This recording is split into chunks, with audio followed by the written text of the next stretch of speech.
Dennis Skinner, ex officio, sitting with the National Executive, but I don't know how to get away with it. This is a tremendous conference, and it's been a tremendous year. And it's mainly because of the election of our new leader, Jeremy Corbyn, and all the people that represented on the front bench. We had a manifesto that, quite frankly, was the best since 1945. And I've lived long enough to remember reading that as a young lad, taking papers around during the Second World War. And then I went down the pit and I worked with displaced persons. Who were they? There were people from Poland, from Lithuania, from Latvia, and all over Europe. Why? Because at the end of the Second World War, there were millions of people displaced from the country in which they lived. And so I worked with Poles and Lithuanians and all the rest of it. And do you know why there was never an argument in the pits? Because they had the same money as us, and they were in the NUN. That's the difference. And now we live in a society where 0-hour contracts dominate.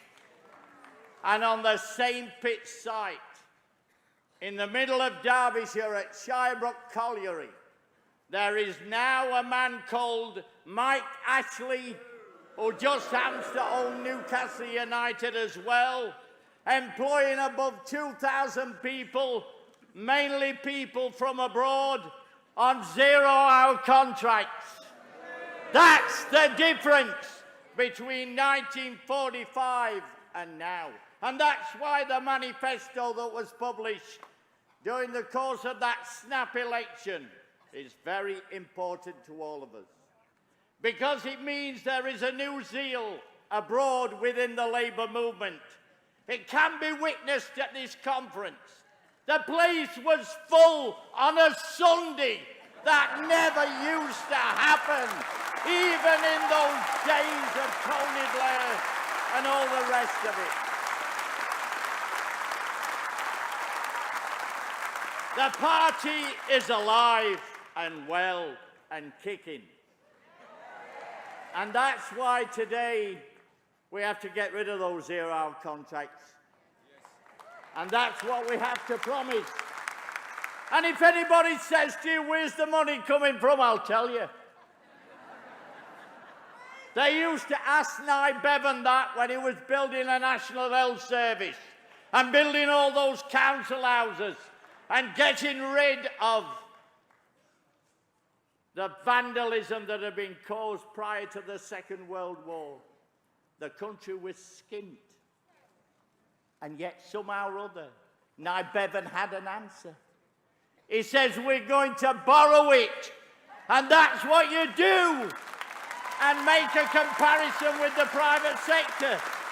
When the private sector expands, where do you think they get the money from? They borrow it. They borrow it. And they don't take it out of their own safe. When Tesco's expand, do you think for a minute they go to a Tesco safe and get the money out? Of course they don't. They go in somebody else's safe. They borrow the money. That's what we should do.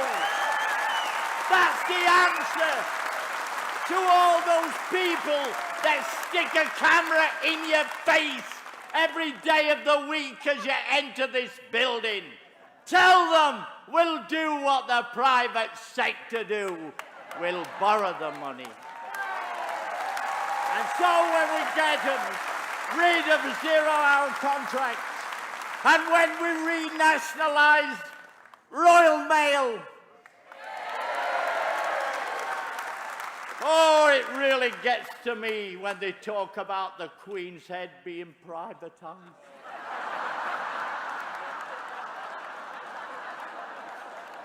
That's where the money comes from. That's what we did in 1945. We built a National Health Service and we introduced industrial injury benefit for all those workers. We brought in free education from the cradle to the grave. That's why we're going to get rid of tuition fees. Vote Labour. I can't wait for it. All power to your elbow. Thank you very much.